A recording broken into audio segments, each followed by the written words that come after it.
তো hello guys, তো আমি চলে এসেছি আমার বন্ধুর দোকানে। তো কারণ চুল কাটতে, তো চুলটা বড় হয়ে আছে তো কাটবো। তো দেখতেই পাচ্ছ অনেক ভিড়, তো বসে আছি। তো চলো দেখতে থাকো।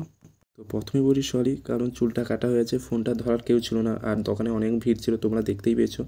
তো ফেসিয়ালটা করছি, তো ফেসিয়ালটা ফোনটা সামনে রেখে করছি, তো এর জন্য দেখাচ্ছি। তো চলো ফেসিয়ালটা করেই বাড়ি যাবো।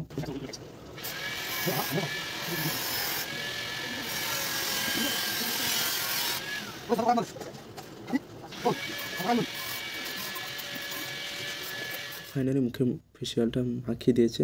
মাখিয়ে এখন 20 মিনিট ওয়াশার জন্য ওয়েট করতে বলেছে, কারণ ওটা শুকোনোর পর মুখ দিয়ে ভালো ওয়াশ করবে। তো 5 মিনিট আমাকে বুঝ করেই রেখে দিয়েছে, দেখতেই পাচ্ছ। এই দেখো দেখো ফাইনালি 10 মিনিট পর তো ওই কী বলো ফেসিয়ালটা শুকিয়ে গেছে। তো ওটাকে ওয়াশ করবো, ওই দেখতেই পাচ্ছ। এই দেখো আমাকে বলছে ভাই তুই খালি গায়ে হয়ে, তো খালি গায়ে হয়ে বসে আছে। এই দেখতে